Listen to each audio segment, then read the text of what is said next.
pandemic has turned our world upside down. How do we now see ourselves? What is it that we can do differently? Are we going to be better prepared for the next pandemic and for the epidemics and small disease outbreaks, which are almost certainly on their way? Right on top of a to do list should be a strong and resilient public healthcare system for India. It should be a system which works for the rich and for the poor. It should be a system that reaches corners of the country. To talk about how we can build this system and the spirit with which we can imbue it, we have with us Dr. Ravikant Singh of Doctors for You. We'll be talking to him at his hospital in Bihar at the village of Maseri. Dr. Ravikant Singh, you've spent your childhood in a village in Bihar. In fact, the very village where you are right now, working at a hospital. How did this shape the way you perceive public health care? Correct, sir. Right now I'm in my village and handling COVID case. Just now, 15 minutes back, I received one case with breathlessness. So it has definitely, like my upbringing in this village has the enormous impact on my mind. In fact, I'll give you one example. One of my brother, he died in this village at the age of just 6 months, and my mother still used to tell me the story, and it has a huge impact on my mind that we being one of the well-to-do family of this village, and we lost our brother because there was no facility available at that time. So when I started Doctors for You in 2007, our focus was mainly on Mumbai slum or other cities or disaster zone. But when I visited my village in 2010, after my post-graduation, and I saw one baby with severe malnutrition, then I realized that I'm doing so much in other state, and this is the status of my village. So we should definitely do something in this village, and that's how the idea of my hospital, which is Vistex Hospital, started. And in 2015, we have established this hospital. You know, you have a degree from a good medical college in Maharashtra, Bombay. You could be practicing anywhere. Did your village experience really make a difference to the way you saw the need to take medical care forward? Yeah, definitely, because here in my village or the rural Bihar or other places, the people want just basic thing, even like the simple cough, cold, malaria, tuberculosis, all these things does not require very high-fi kind of setup. Just basic, if we strengthen our basic public healthcare system, we can do a lot.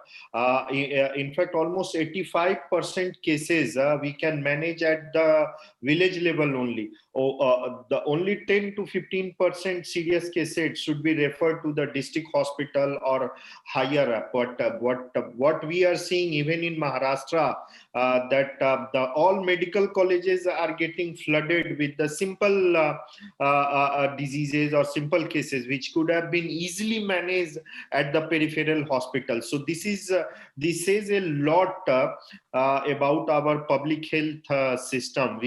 We need to revamp it. And across India, if you ask me, I would say only like Tamil Nadu or Kerala, these two states have some robust or resilient health system. But okay, so in other states, you've got vast experience in remote parts of the country, and especially in disaster zones, because you set up Doctors for You to work in disaster zones. Now, if someone asked you, to fix the Indian public healthcare system, what would you say? What would you suggest? What would you tell the government to do? The first thing I would say that strengthen the primary healthcare system. I will start with the sub center, or now we call it health and wellness center, the primary health center, and then community health levels, and like the 30 bedded hospital, whatever already designed in our policy. We have to strengthen it. We can't just hand over all these things to some private hospital or corporate hospital. The first thing is strengthening primary health system. The second, I would say, improving the medical and paramedical education in India. The quality has deteriorated a lot. In fact, if you see in terms of absolute number, now we are the graduate or postgraduate produced by the private medical college is much higher than those produced by government medical colleges. And the quality, there is no uniformity in quality. So we have to standardize our medical and nursing and other paramedical education. The third thing I would suggest is this is the high time, and not only we, the whole world has realized that we have to invest on health. Health should not be some third or fourth priority. The health is number one, and health is the basis for all political, economical, social stability. If health collapse, then and you see the economic impact of this crisis. So health is at the center of the whole development. So we should, if you ask me, I would say at least 4%, but bare minimum we should immediately increase our spending to 2.5%. These are the three basic things I would ask government to do. Mm-hmm. You mentioned private medical education increasing, but more doctors have to be trained, and perhaps government can't do everything, so you will have private education. But there's a general concern among ordinary folks, among ordinary people, that all doctors are interested in is making money, that the doctors who come out of a lot of private medical institutions have specializations which are all geared to earning fat fees. Now, how much of this is true, and how much of the lack of public health care can be blamed on doctors, and how much of it should be blamed on the people managing the system or designing the system? So good, very good question. And in fact, I'll give you one example, a quote. Sujata Rao, she was earlier the health secretary. In one interview post-retirement, she mentioned that we are producing doctors who are little better than quack, and she was talking about the private medical colleges. So, see, if the doctor is a very responsible job, and only those who are actually interested in this or who are capable and merit should be the only criteria to being in this profession. Right now, what is happening, suppose if I'm a doctor, I know my child is not performing well, or but I have lots of money, just put up 1 or 2 crore and make him a MBBS, MD, radiologist, skin specialist. So they see this as a like the investment, that they invest so many lakh and they will get return. So that is the basic thing. That somehow I feel that the value attached with this, the whole medical education, and who should get and get into this profession, we have diluted that, and this is the impact of all this. We have make corporatize and business model out of this. If you see the medical colleges run by most of the private medical college, either it is run by the politician or some business house. They don't have the vision is not to produce good quality the manpower for this health sector. The idea is to make maximum profit and build their empire. So what you're saying is that it's not just doctors who are to blame, it's the system in the way in which yes, it's being run, which is to blame. So from your personal experience, from experience at Doctors for You, from your experience in the government system, have you found doctors who are happy to be working at the grassroots, working in villages, working in the government system, despite all the challenges? Uh, does that kind of doctor also exist, or do we have only one kind of doctor in the country? Yes, there are many. We just have to find them and support them. There are many, and but definitely number is less. If you ask me in terms of percentage, I would say around 4 to 5% graduate. They are very inclined to the public, they themselves, and they are the 4 to 5%, whatever I mentioned, is these are like hardcore. They have decided right from their undergraduate or postgraduate, they only that they are going to serve the community, and they are not going into this rat race of making money and being in a corporate hospital. We know many such doctor, and in fact, one of the reason why Doctors for You is successful and we have are able to expand our operation across India is that we are tapping these doctors, these nurses who are willing to take the challenge and ready to work in difficult situations. Mm-hmm. Now, how can this be changed from this 4 to 5%? How can it become 20, 25, 30, 50, maybe 90% new doctors wanting to serve as doctors should, that is serve the rich and poor alike, serve in an equitable system. What can be done to make medicine closer to its original goals of service and service to mankind?